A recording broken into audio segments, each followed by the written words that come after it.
स्वागत है आपका प्रोफेसर अरुण कुमार नई परख के मंच पर। अ, आजकल तो पूरे देश में सिर्फ एक ही बात की चर्चा है, बंगाल के चुनाव के बाद में या तमिलनाडु के चुनाव के बाद में, और वो चर्चा ये है कि प्रधानमंत्री नरेंद्र मोदी ने सारे देश से ये अपील की है कि वे कुछ किफ़ायत से काम लें और ऐसा कोई काम ना करें जिससे कि विदेशी मुद्रा भंडार में कोई कमी आए।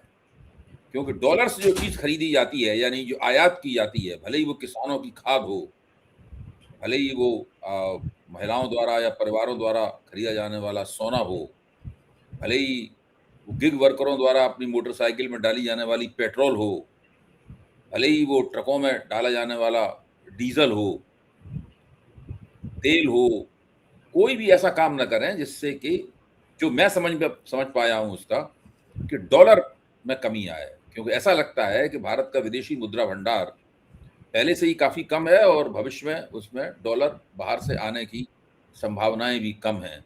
कहीं ऐसा तो नहीं है प्रोफ़ेसर साहब कि ये हम लोग किसी विदेशी मुद्रा संकट के मुहाने पे खड़े हों, या कोई भुगतान संतुलन की समस्या पैदा हो जाए ऐसी कि एक ज़माने में पैदा हुई थी। कहीं ऐसा तो नहीं हो रहा है? जी, और ऐसा हो रहा है तो ऐसा क्यों हो रहा है? जी। देखिए, इसके लिए हमको जाना पड़ेगा 28 फरवरी को, जब ये युद्ध शुरू हुआ था पश्चिम एशिया में। हुँ, तो जैसे कि हम लोगों ने पहले चर्चा की कि ये एक सप्लाई शॉक है। हुँ, सप्लाई शॉक का मतलब है कि आपकी एनर्जी जो वहाँ से आ रही थी, हुँ, उसमें कमी हो गई और उसकी पूर्ति और किसी तरह से नहीं हो सकती। हुँ, और जो आपकी एनर्जी होती है, उसका आपका इस्तेमाल होता है उत्पादन में, ट्रांसपोर्ट में, घर में खपत में, खाने-पीने वगैरह में, सब चीज़ों में होता है। हुँ, तो इसलिए जब वो कमी हुई तो इसके दाम तेजी से दुनिया भर में बढ़ गए। जैसे जी, कि ब्रेंट क्रूड वगैरह जो एक स्टैंडर्ड होता है, जी, उसके दाम $70 जो हुआ करते थे, वो $100 के पार चले गए, बीच में जी, $126 तक पहुँच गए। जी, तो इसका मतलब है कि आपका जो खरीद रहे हैं तेल या जो गैस, उसके दाम तो करीब 30, 40, 50% बढ़ गए। हुँ, तो वो आपका जो भंडार जो है विदेशी मुद्रा का, वो उसका हिस्सा है कि वो वहाँ पे ज़्यादा आपको देना पड़ेगा। और एक तो कमी है और दूसरी कि ज़्यादा आपको पे करना है। और दूसरी तरफ जो आपके एक्सपोर्ट होते थे, जो वेस्ट एशिया को, जो हमारे टोटल एक्सपोर्ट के 16% हैं, वो खत्म हो गया, क्योंकि ना जहाज़ जा पा रहा, ना हवाई जहाज़ जा पा रहा। तो एक्सपोर्ट कम हो गए, इंपोर्ट का बिल बढ़ गया, तो आपका जो संतुलन जो एक्सपोर्ट इंपोर्ट के बीच में था, वो वैसे ही जब इंपोर्ट ज़्यादा होता था, वो और ज़्यादा हो गया हुँ, असंतुलन। हुँ, तो इसलिए आपका जो विदेशी मुद्रा भंडार है, वो बाहर जाएगा ही जाएगा। इसके साथ और भी बहुत सारी चीज़ें जुड़ी हैं, क्योंकि सिर्फ ये एनर्जी नहीं है। क्रूड ऑयल के साथ जैसे मैंने पहले बताया कि बहुत सारी और सारी चीज़ें जुड़ी हुई हैं, हुँ, जैसे कि माइनिंग जुड़ा हुआ है, फर्टिलाइजर जुड़ा हुआ है, प्लास्टिक जुड़ा हुआ है, मेडिसिन जुड़े हुए हैं। तो अर्थव्यवस्था में इन सब चीज़ों की कमी होगी, है। हुँ, तो इसमें भी आपको कुछ इम्पोर्ट करना पड़ेगा। तो इसलिए मेरा मानना है कि जो अभी हमारी स्थिति है, हम लोगों ने उस समय बात की थी कि हमें कड़े कदम उठाने चाहिए। हुँ, लेकिन हमारे यहाँ जो प्राइवेट रिफाइनरी है, वो 20 से 30% तो एक्सपोर्ट कर देती है। हुँ, तो जो थोड़ा बहुत हमारे पास क्रूड था, वो भी एक्सपोर्ट हो रहा है। हुँ। तो इसलिए हमारी जो किल्लत है जो क्रूड की, क्या वो उस और एक्सपोर्ट पे रोक नहीं लगाई जा सकती? क्या उस एक्सपोर्ट पे रोक नहीं बढ़ लगाई जा सकती? हम लोगों ने यही कहा था, मैंने कहा था कि उस पे रोक लगानी चाहिए थी, नहीं लगाई, क्योंकि हुँ, उससे रिलायंस को और जो नायरा जो कंपनियां, उनको बहुत प्रॉफिट हो रहा था। तो हुँ, सरकार ने रोक नहीं लगाई उनके ऊपर। अच्छा, उसी तरह जो लिबरल जो फॉरेन एक्सचेंज का जो है, जो एलआरएस स्कीम, तो उस पे भी रोक लगा देनी चाहिए थी। उससे भी 16-18 बिलियन डॉलर तो बाहर जाता ही है। हुँ, उस पे वो तो मतलब कि आप लोग जब छुट्टी पे जाते हैं, इस पे जाते हैं, उस पे जाते हैं, तो वो हो ही रहा था। तो उस पे हुँ, भी रोक लगानी चाहिए थी, उस पे भी रोक नहीं लगाई गई है। हुँ, तो मेरा मानना है कि 75 दिन लेट ये अनाउंसमेंट हुआ है। हुँ, मतलब जब अनाउंसमेंट हुआ तो 73 दिन थे, आज 2 दिन और हो गए तो 75 दिन हो गया। और अभी तक इन्होंने वो चीज़ें नहीं की जिससे कि ये सब रुके। हुँ, और आप देखिए कि जो हम एक्सपोर्ट कर रहे हैं जब रिफाइनरी प्रोडक्ट्स वगैरह, उसके हुँ, लिए जो क्रूड था, वो कम आ रहा था। हुँ, क्योंकि हमारा जो आंकड़े अभी आए, तो मार्च इस साल, पिछले साल मार्च के कंपैरिजन में 40% कम आया है क्रूड। हुँ, तो यानी कि आपका क्रूड कम आ रहा है, और जो क्रूड आपके पास बचा हुआ है, उसका आप इस्तेमाल कर रहे हैं एक्सपोर्ट करने के लिए। हुँ, तो आपको जो ज़रूरत है क्रूड की, जिससे रिफाइन करते, वो फिर कम हो जाएगा। तो हुँ, इसकी वजह से मेरा मानना है कि सिर्फ 45% वो क्रूड उपलब्ध था अंदरूनी मार्केट के लिए, जो होना चाहिए था। हुँ, तो इसलिए हमारा जो अभी 75 दिन हो गए, तो इसलिए जो हमारा क्रूड का रिजर्व है और जो रिफाइंड प्रोडक्ट का रिजर्व है वो कम होता चला जा रहा है। इसीलिए पैनिक हो रहा है ना, क्योंकि जो कदम हमको तुरंत अपनाने चाहिए थे उस समय, और क्योंकि युद्ध की स्थिति तो ऐसी होती है जैसे कि इराक में सालों चला, अफगानिस्तान में चल गया 20 साल, तो अभी आपने एक युद्ध शुरू कर दिया, यूक्रेन में युद्ध चले जा रहा है 4 साल से, तो ये तो सोच के चलना चाहिए था कि युद्ध चल सकता है, स्ट्रेट ऑफ हॉर्मुज़ बंद हो सकता है और वो मतलब काफी लंबे समय तक चल सकता है। अभी भी क्योंकि समझौता तो हो नहीं पाया है, तो इसलिए अभी वो चले ही जा रहा है। और अगर कल आपने स्ट्रेट ऑफ हॉर्मुज़ खुलवा भी लिया तो वहां पे सप्लाई रिस्टोर करने में 4-6 महीने लगेंगे। और उसके पीछे वजह ये है कि आपका जो खाड़ी युद्ध हुआ है उसमें इराक में, ईरान में, सब जगह जबरदस्त बमबारी हुई है, उनकी ऑयल फील्ड पे हुआ है, उनके जो गैस पे हुआ है, तो उसको रेस्टोर करने में भी तो कुछ समय लगेगा। जो उनके वेल्स बंद हो गए उनको रेस्टोर करने में समय लगेगा। तो अगर कल भी जो समझौता होता है तो 3-4 महीने और लग जाएंगे। और इतने बीच में हमारे यहाँ क्रूड की शॉर्टेज है और क्योंकि फॉरेन एक्सचेंज बाहर जा रहा है तो फॉरेन एक्सचेंज भी कम होता चला जाएगा। तो मेरा मानना है सबसे जो इम्पोर्टेंट चीज है कि ये सप्लाई शॉक है। सप्लाई शॉक में सिर्फ एनर्जी की शॉर्टेज नहीं है, बाकी और चीजों की भी शॉर्टेज है, जिससे हमारे उत्पादन पे असर पड़ रहा है, हमारे गरीब आदमियों पे असर पड़ रहा है। वो पलायन कर रहे हैं क्योंकि वो खाना नहीं बना पा रहे घर पे, उनको गैस उपलब्ध नहीं हो रही, या गैस उनको बहुत महंगे दाम पे मिल रही है। 14 किलो का जो सिलेंडर 950 का होना चाहिए तो बीच में 5,000-6,000 पे बिक रहा था। तो जो 10-11,000 कमा रहा है उसके तो इन्फ्लेशन आप देखिए, समझिए 50-60% का हो गया, तो उसकी तो हालत खराब, वो गांव में पलायन कर गया। तो इसलिए मेरा मानना है कि स्थिति ये इतनी बिगड़ गई है, तो इसके लिए पहले से ही हमको जो है प्रावधान करना चाहिए था, पर लेकिन इलेक्शन की वजह से ये सब प्रावधान नहीं किया गया। हमें पेट्रोल के दाम बढ़ाने चाहिए थे जिससे कि पेट्रोल का कंजम्पशन कम हो जाए, लेकिन डीजल के दाम नहीं बढ़ाने चाहिए थे क्योंकि डीजल उत्पादन में इस्तेमाल होता है। तो डीजल का हम बढ़ाएंगे तो खेती पे असर पड़ेगा, ट्रांसपोर्टेशन पे असर पड़ेगा। लेकिन हम लोगों ने उसी समय, आपको याद होगा मार्च के पहले हफ्ते में ये मैंने सुझाया था कि प्राइवेट ट्रांसपोर्ट से हमें पब्लिक ट्रांसपोर्ट में शिफ्ट कर जाना चाहिए, है ना, और जो रोड ट्रांसपोर्ट है ट्रकों का उसको रेल ट्रांसपोर्ट में जितना शिफ्ट कर सकें करें। तो हमें एसेंशियल और इनएसेंशियल के बीच में फर्क करना चाहिए।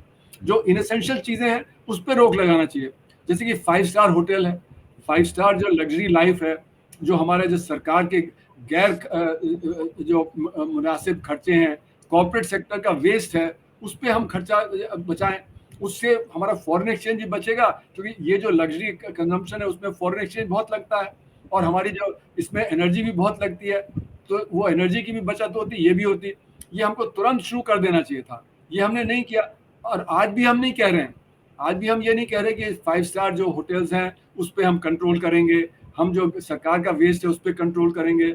अब सरकार का वेस्ट तो आप देख रहे हैं चारों तरफ किस तरह से अखबारों में इश्तिहार आते हैं वगैरह वगैरह। अच्छा, फिर प्रधानमंत्री के काफिले पे कितना खर्च होता है, बाकी मीटिंग होती है, भव्य मीटिंग्स होती हैं, और उसमें जो एनर्जी का इस्तेमाल वगैरह होता है। अभी जो यहाँ पे इन्होंने कन्वेंशन सेंटर जो प्रगति मैदान में जो बनाया हुआ है वो कितना भव्य है, वहाँ पे कितना जो एयर कंडीशनिंग वगैरह इस्तेमाल होता है, तो वो सब तुरंत रोकना चाहिए। तो जब पब्लिक के सामने आप पेश करेंगे कि भाई हम अपने को कंट्रोल कर रहे हैं, आप भी हमारी मदद करें, तब तो पब्लिक को इसमें विश्वास होगा। पर पब्लिक को विश्वास अभी नहीं है कि ये होगा, क्योंकि आप तो खर्चे करे जा रहे हैं, आप तो एलआरएस भी नहीं रोक रहे, तो जब जिसको विदेशी मुद्रा चाहिए वो लेके जा रहा है और आप कह रहे हैं कि भाई ये नहीं करो वो नहीं करो। तो कदम तो सही है कि गोल्ड का कंजम्पशन कम होना चाहिए देश में, इसमें कोई दो राय नहीं, क्योंकि गोल्ड तो अनप्रोडक्टिव होता है। और जो अगर आप ज्वेलर से बात करें तो रिपोर्ट जो आ रही है वो कह रहे हैं कि ये ज्वेलरी में इतना नहीं गोल्ड की परचेज हो रही है जितना कि बार में हो रही है। बार में क्यों हो रही है? क्योंकि वो एक इन्वेस्टमेंट है, तो खपत नहीं है, वो इन्वेस्टमेंट है। तो इन्वेस्टमेंट लोग क्यों कर रहे हैं सोने में? क्योंकि रुपया गिर रहा है, तो इसलिए वो सोने में जा रहे हैं। तो इसलिए गोल्ड के जो डिमांड इसलिए बढ़ी है कि आपका जो रुपए से जो एक क्रेडिबिलिटी थी वो कम हुई है, इसलिए गोल्ड पे जा रहे हैं।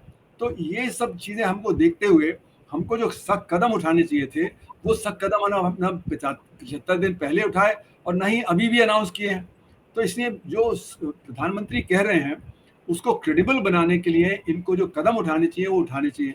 अच्छा, इसमें अगर देखें तो जब तक इस ऑपोजिशन के साथ एक कंसेंसस नहीं बनाते तब तक वो जो विद्रोह होता रहेगा उसके।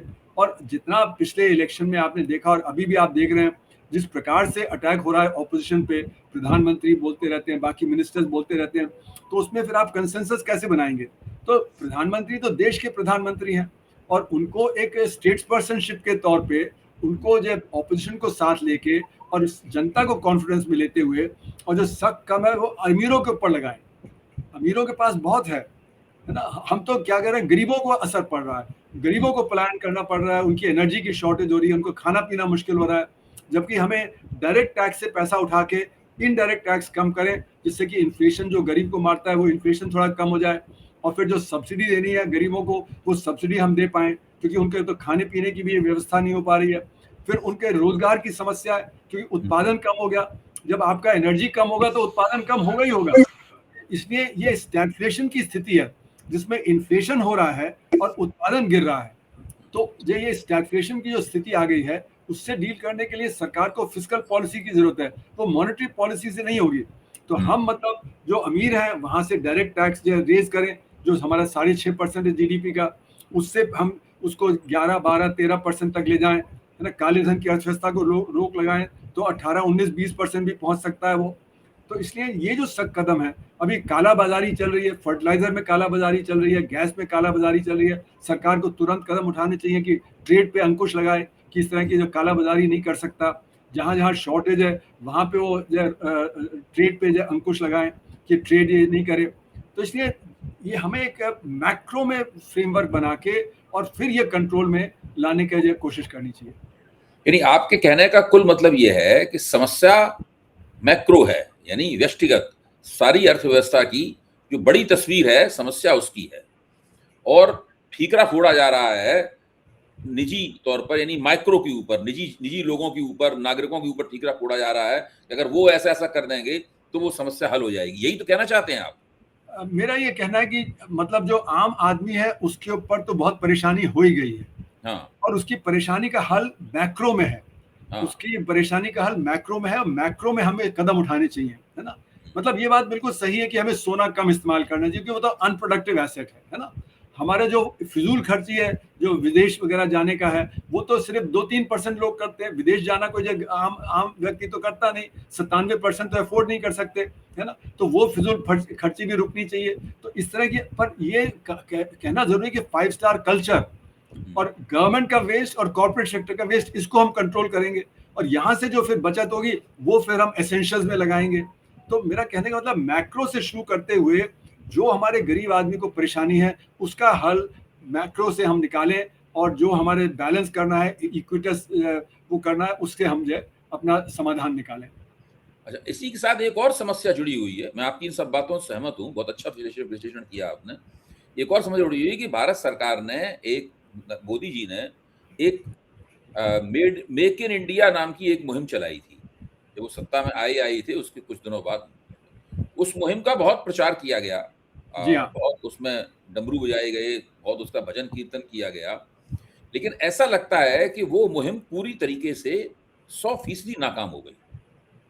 मैं 100% जानबूझ के कह रहा हूं, अगर इसमें मैं कोई अतिशयोक्त बोल रहा हूं तो आप उसमें संशोधन कर दें, क्योंकि भारत की एक्सपोर्ट आमदनी बढ़ नहीं रही है बिल्कुल कतई। अगर भारत का एक्सपोर्ट बढ़ा होता मेक इन इंडिया के कारण, या भारत में ही लोगों ने मार्केट में भारत की बनी हुई चीजें ज्यादा खरीदी होती, चीन की बनी हुई चीजें खरीदना कम कर दिया होता, क्योंकि भारत की चीजें उपलब्ध होती, उनकी क्वालिटी अच्छी होती, तो और भारत में ही बाजार अच्छा होता, तो उसके नाकाम होने से भी हम लोगों के यहाँ बाजार बहुत कमजोर हुआ है। हमारा एफडीआई 0 हो गया है तकरीबन। हमारा स्टॉक मार्केट भी कमजोर हुआ है, वहां से भी सब विदेश में पैसा जा रहा है। उसके और भी कई कारण हो सकते हैं, लेकिन ये भी एक कारण है। अर्थव्यवस्था की कमजोरी भी है, उसका एक बहुत बहुत बड़ा कारण है।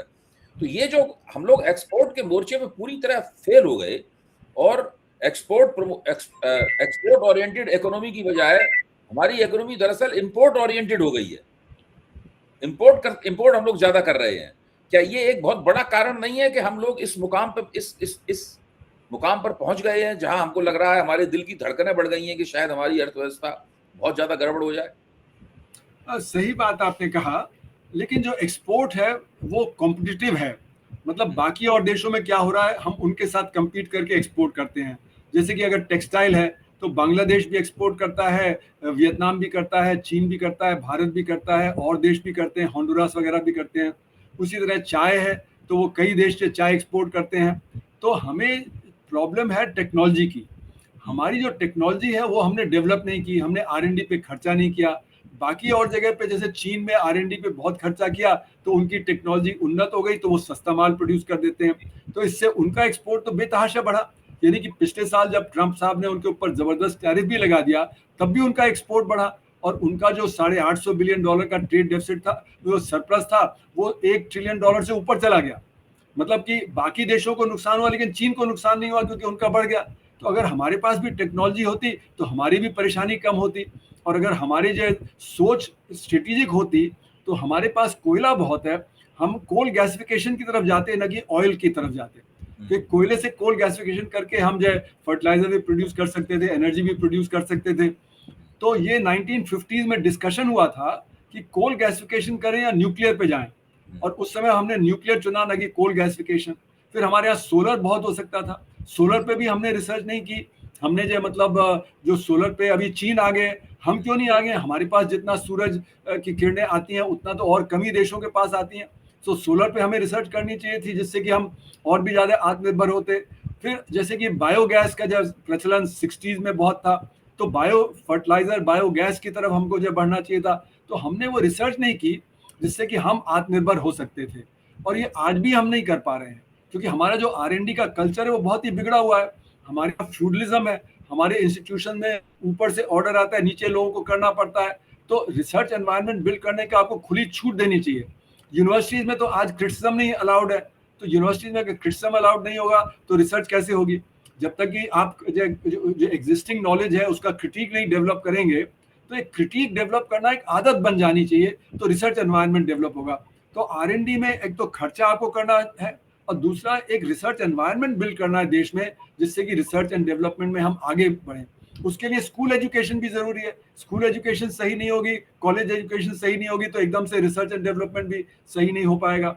तो हमें एजुकेशन पे ध्यान देना, हमें R&D पे ध्यान देना और रिसर्च एनवायरनमेंट बिल्ड करना, ये तीनों चीजें जब होंगी तभी हम एक्सपोर्ट में कामयाब होंगे। नहीं तो हम सिर्फ ये कहते रहें कि हम अपना एक्सपोर्ट बढ़ा दें पर दूसरे लोग और सस्ता सामान दे देंगे तो हमारा एक्सपोर्ट कहाँ से बढ़ेगा? तो इसलिए मेरा मानना है कि ये एक लॉन्ग टर्म स्ट्रेटेजिक मसला है जिसको कि हमें ध्यान देना चाहिए आज से। तो अभी की जो समस्या है उसकी तरफ ध्यान दें, फिर मीडियम रन में हम शिक्षा पे ध्यान दें, और लॉन्ग टर्म में अपना रिसर्च एंड डेवलपमेंट जो करें जिससे कि हमारे जो आगे आने वाले समय है उसमें हम कोप कर पाएँ। तो अभी तो तुरंत हमें LRS का करना चाहिए, गोल्ड का करना चाहिए, हमें जो एक्सपोर्ट कर रहे हैं जो रिफाइंड प्रोडक्ट उनका करना चाहिए, ट्रांसपोर्टेशन का करना चाहिए, जहाँ इनएसेंशियल इस्तेमाल है उसको कम करें, 5 स्टार कल्चर को कम करें, सरकार का वेस्ट कम करें, कॉर्पोरेट सेक्टर का वेस्ट करें। ये तो हम तुरंत कर सकते हैं जिससे कि हमारी ऑयल की भी बचत होगी, फॉरेन एक्सचेंज की भी बचत होगी।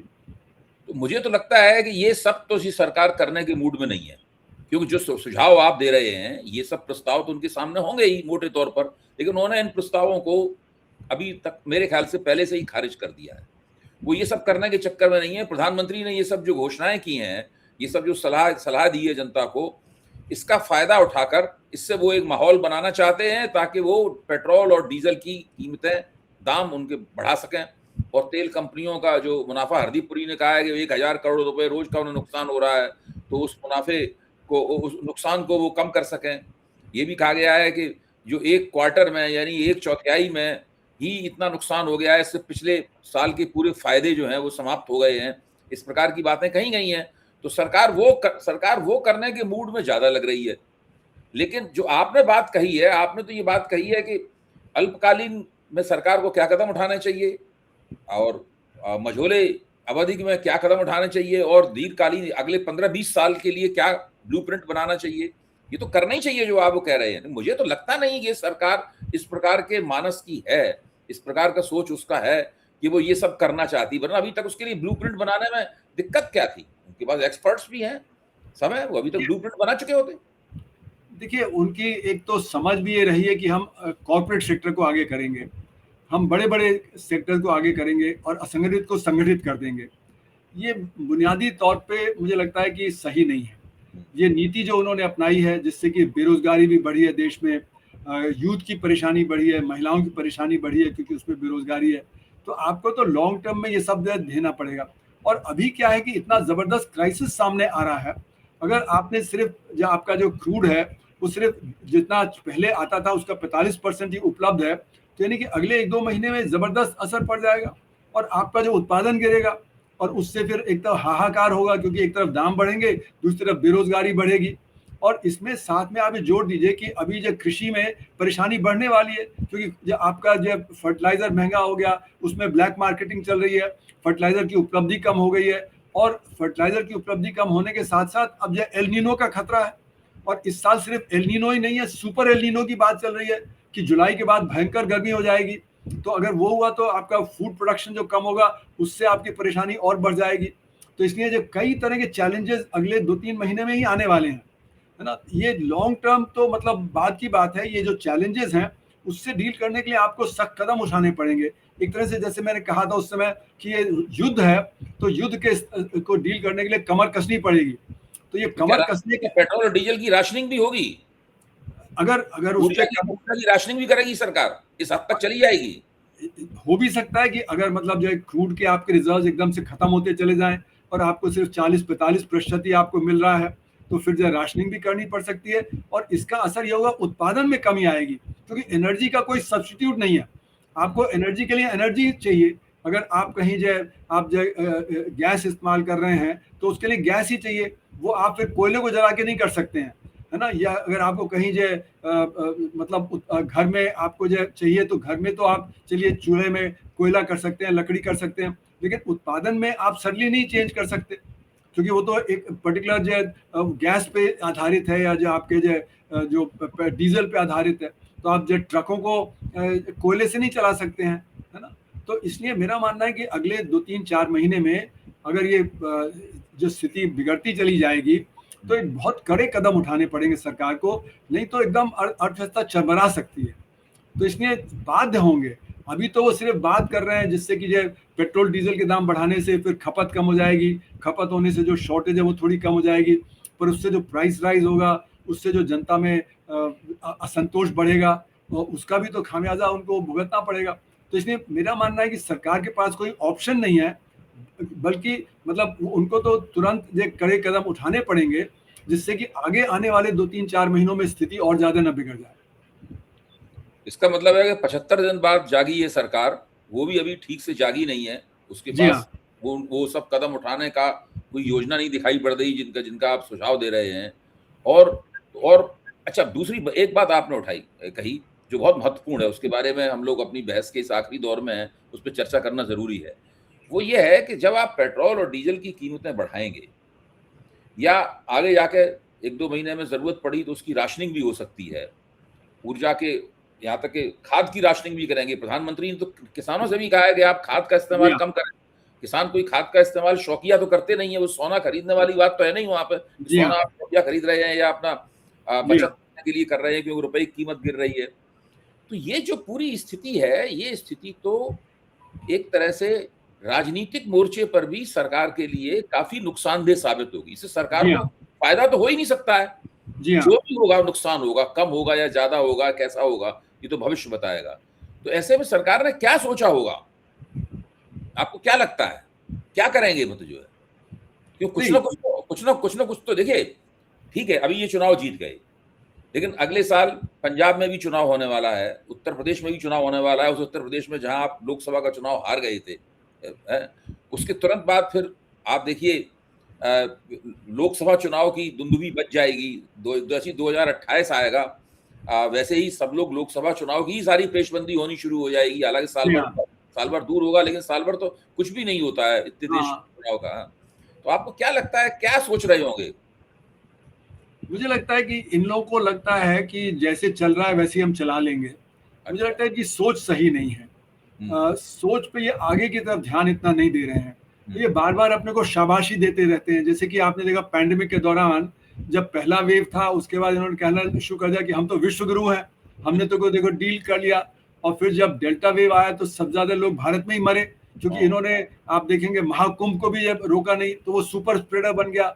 बंगाल के इलेक्शन थे, उसको भी नहीं उन्होंने रोका, क्योंकि बंगाल में जीतना चाहते थे, लेकिन वो भी एक सुपर स्प्रेडर बन गया।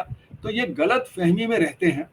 गलत जीएसटी इन्होंने इम्प्लीमेंट कर दिया जिसका धक्का लगा, डिमोनेटाइजेशन गलत इन्होंने कर दिया जिसका धक्का लगा, पैंडेमिक में इन्होंने गलत वो कर लिया, और अभी भी जो गलती कर रहे हैं कि ये जो कदम उठाने चाहिए जिससे कि अर्थव्यवस्था सुचारू रूप से चल सके, वो नहीं कर रहे हैं। तो उसका भी खामियाजा देश को भुगतना पड़ेगा, उसका भी खामियाजा इनको भुगतना पड़ेगा कि अगर जो स्थिति और बिगड़ती है तो जनता जो और भी नाराज होगी। तो पर ये है कि ठीक है, ये अपना पॉलिटिकली या सोशली हिंदू मुस्लिम डिवाइड करके ये अपना वो काम चला लेते हैं, पर ये कब तक चलेगा? नहीं, कब तक चलेगा? एक तो होता है कि भाई अभी 4-5 साल हैं, काफ़ी दिन तक खिंच जाएगा, फिर जैसे-जैसे परिस्थिति आएगी, प्रबंधन करते रहेंगे, मैनेज करते रहेंगे परिस्थिति को, हैं? एक तो ये है। लेकिन यहाँ जो आपने जो परिदृश्य पेश किया है, जो आपने नज़ारा पेश किया है, संभावित नज़ारा पेश किया है, उसमें तो आप कह रहे हैं कि ये तो 2-3, 3-4 महीनों में ही बुरी हालत हो जाएगी। जी हाँ। बस टाइम नहीं है। जी हाँ। इनकी बहुत तेजी के साथ टिक-टिक करके जो है ना, विनाश की तरफ बढ़ रही है। 3-4 जी हाँ। महीने में ही परिस्थिति बहुत खराब हो जाएगी और हाहाकार मच जाएगा। आप तो जी ये हाँ। कह रहे हैं? जी हाँ। तो इसीलिए मैं कह रहा हूँ कि ये इनकी सोच ही गलत है, क्योंकि ये आगे का देखते ही नहीं है। ये सोचते हैं कि हम सब कुछ मैनेज कर लेंगे, पर इनको ये नहीं दिख रहा कि ऑलरेडी हम स्टैग्फ्लेशन में आ गए हैं। हमारा उत्पादन जगह-जगह कम हो रहा है, चाहे प्लास्टिक का हो, चाहे गैस का हो, चाहे पेट्रोलियम का हो, चाहे बाकी सिरेमिक्स का हो, सब जगह तो उत्पादन पे असर पड़ रहा है। तो रेट ऑफ ग्रोथ गिर रहा है और इन्फ्लेशन तेज़ है, क्योंकि जो ऑफिशियल आंकड़े हैं उसमें इन्फ्लेशन में जो ब्लैक मार्केटिंग है वो तो दिखता नहीं है। तो ऑफिशियल आंकड़ों में तो 950 का ही सिलेंडर दिखेगा, जबकि असली में जो 3000, 4000, 5000 का है। तो हमारा जो एक्चुअल में है वो स्टैग्फ्लेशन ऑलरेडी आ चुका है। तो स्टैग्फ्लेशन का मतलब है कि रेट ऑफ ग्रोथ कम और इन्फ्लेशन ज़्यादा। और अगर ये स्थिति ऐसी बनी रही तो जहाँ पे उत्पादन सब जगह गिरने लगेगा, क्योंकि क्रूड की शॉर्टेज होगी, तो क्रूड की शॉर्टेज को आप कितना जो बचाएंगे? तो इसलिए फिर रिसेशन आ जाएगा।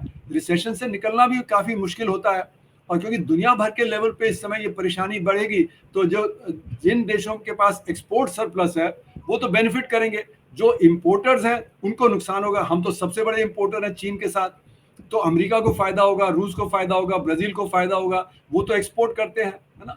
उन लोगों को फायदा होगा, हमको नुकसान होगा। वेस्ट एशिया में सारा पिट रहा है ना? वहाँ पे तो युद्ध की स्थिति चलते एक्सपोर्ट नहीं हो पा रहा है उनका जो ऑयल वगैरह। तो इसलिए दुनिया में डिवाइड हो जाएगा, और ये हमें अब ध्यान देना पड़ेगा कि इसका असर हमारे ऊपर बुरा पड़ेगा। तो इसके लिए तैयारी अभी से करनी चाहिए। इसीलिए मैंने जो लेख लिखा था 1 मार्च को, उसमें कहा था, let us hope for the best but prepare for the worst. मतलब ये सोचना चाहिए कि शायद सब कुछ ठीक हो जाए, लेकिन तैयारी तो करें कि भाई अगर ये स्थिति इस तरह से खराब होती है तो हम और क्या करेंगे। पर यहाँ तो तैयारी नहीं होती, यहाँ तो इलेक्शन बाजी में हम लगे रहते हैं, और प्रधानमंत्री जिस तरह से ऑपोजिशन को अटैक करते हैं तो ऑपोजिशन भी साथ नहीं देगा। तो एक स्टेट्स पर्सन की तरह उनको एक नेशनल स्पिरिट अराउज करते हुए, सबको साथ लेते हुए, तब तो ये इस तरह की नीतियां लागू हो पाएंगी। नहीं तो ये कहेंगे और ऑपोजिशन अटैक करेगा, तो फिर जनता में वो बात फैलेगी नहीं, तो जो चाहेंगे भी है तो वो होगा नहीं। तो अच्छा, दूसरे जो फ्रेजाइल इकोनॉमी, यानी एक ऐसी अर्थव्यवस्था जो कि नुकसान की कगार पे खड़ी हुई है, उसको कभी भी कोई बड़ा नुकसान हो सकता है। मुझे लगता है कि अभी तक तो भारत को दुनिया की सबसे ज़्यादा फ्रेजाइल इकोनॉमीज़ के रूप में भारत को चिन्हित किया जा चुका होगा। जी हाँ, मुझे तो लगता है इसीलिए पोर्टफोलियो इन्वेस्टमेंट वापस जा रहा है, इसीलिए डायरेक्ट इन्वेस्टमेंट कम आ रहा है। डायरेक्ट इन्वेस्टमेंट कम आने की ये भी वजह है कि अमेरिका का स्टॉक मार्केट बहुत अच्छा चल रहा है, तो वहाँ पे वो पैसा यहाँ से निकाल के वहाँ ले जा रहे हैं। पर जो विदेशी लोग हैं उनको तो दिख ही रहा है, और हमारा स्टॉक मार्केट भी ऊपर नीचे हो रहा है, क्योंकि बार-बार कभी कुछ होप नज़र आती है, फिर लगता है कि फिर चीज़ें गिरावट पे हैं। तो इसलिए हमारे जो बिज़नेसमैन हैं, उनको भी ये लग रहा होगा कि ये स्थिति बिगड़ रही है, और वो बिगड़ने से और ज़्यादा परेशानी बढ़ जाएगी। आप प्रोफेसर साहब, आपने जो नज़ारा पेश किया वो काफ़ी बेचैनियाँ पैदा करने वाला है, और मुझे लगता ये है कि अगर सरकार समय पे नहीं चेती तो देश का प्रत्येक नागरिक के ऊपर संकट की घड़ी आ जाएगी, और गरीब आदमी सबसे ज़्यादा दिक्कत में होगा। जी हाँ। कि जिनकी आमदनियाँ बहुत हैं, देश के 10-11% लोग हैं, उनकी आमदनियाँ बहुत हैं, वो तो सब झेल जाएंगे। जी हाँ। जो लाखों में कमाते हैं, यानी जो 3 लाख या उससे ऊपर कमाते हैं, मतलब 3% लोग जो है झेल लेंगे, हाँ, उसके बाद जो मिडिल क्लास है, लोअर मिडिल क्लास है, वो जो 7-8% वो बहुत परेशानी में आएगा, बड़ी और जो परेशानी गरीब होने आदमी वाली है। 90% है वो तो बहुत गरीब मतलब बहुत परेशान बहुत है। बहुत गरीबी जी के हाँ। चक्कर में हो जाएगा। जी हाँ। इसमें तो मुझे लगता है कि जल्दी ही हम लोगों को वो देखना पड़ेगा कि सरकार क्या कदम उठा रही है, और जी हम लोग हाँ। फिर उसके ऊपर चर्चा करेंगे। बहुत-बहुत धन्यवाद। ठीक, बहुत सुंदर धन्यवाद, विषय। नमस्ते।